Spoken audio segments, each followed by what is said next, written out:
Hello, Sarah of SEK Handmade here, and today I want to share with you how to thread your yarn onto a yarn needle.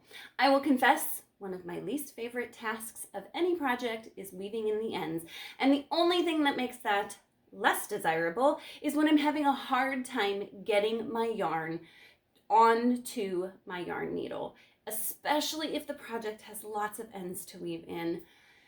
It just adds to the frustration of the entire task if I'm having a hard time getting my yarn ends onto the yarn needle. So I'm going to show you 3 methods today to help you master getting your yarn onto your yarn needle so that you can make weaving in ends as easy as possible, if not enjoyable. I love a good metal yarn needle. I own several sizes of the clover yarn needles. The reason I like the clover yarn needles are for 2 reasons. One, I love that they're metal. They're very smooth. I have found some inexpensive yarn needles can have little places where they catch and snag your yarn. The metal really glides through the stitches on your project super nicely and therefore makes weaving in the ends easier. I also like, if you look at this one, you can see it has this bent tip at the end. That bent tip I also find helps get in those stitches really nicely. So personal preference, obviously, but I highly recommend if you are having trouble, the clover yarn needles are super handy. All right, so you've got your ends. They are all, if you're working with a plied yarn, often they look like this, right? They've got those plies pulling apart, and that can make it hard to stick all of them through your yarn needle at once. The first method that I'm going to show you is, I'm calling it an old school method. My mom was a tailor professionally, and so growing up learning to sew was part of life. It was something we did. It was something I watched her do a lot. And this method of threading your needle is one that she used a lot. I'm also going to mention that this is probably the least sanitary of the methods I'm going to show you, but it works. So I want you to have this in your arsenal of threading as well. I'm going to describe it to you first, and then I'm going to show you. So what you're going to do is you're going to wet these plies and flatten them so that they go nicely onto the needle. And you're going to do that by sticking it on your tongue, trapping the yarn between your tongue and top teeth, gently applying pressure and pulling the yarn out of your mouth, and that will wet the fibers and flatten them nicely so that they go right onto your yarn needle. Here I go.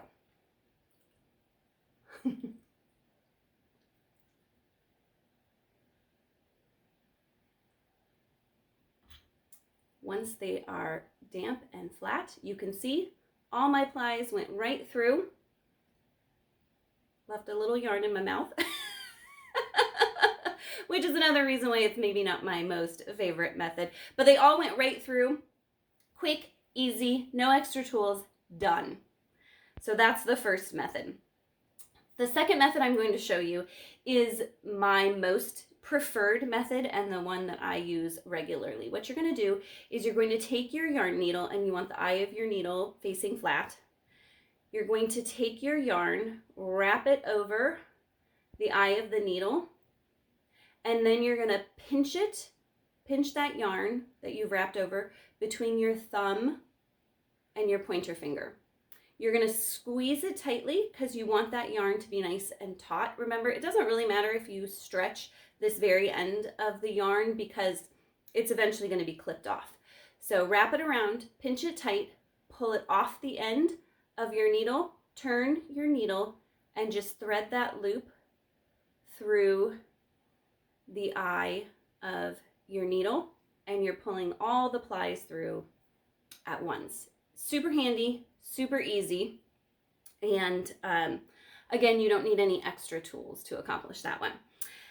Now, if you are someone who sews, you probably know that they have little metal needle threaders that can help you pull your thread through those little tiny holes in your needle.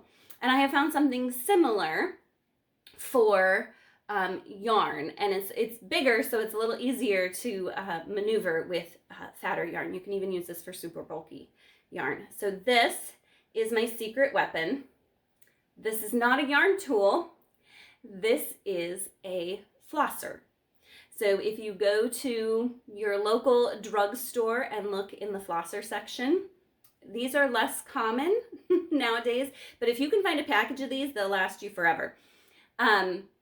It's just a loop of floss and then a narrow end. And I'm going to use it just like a yarn or a threader for a regular needle. So you're going to take the loop, you're going to put your yarn through the loop, fold it over, and then you're going to take the skinny end of the flosser and stick it through the eye of your needle, and then you just pull straight through, and your yarn is easily on your yarn needle. Ta-da! So much easier than just trying to stuff it through and then pulling the plies apart. I hope you found this helpful. I would love it if you found this helpful.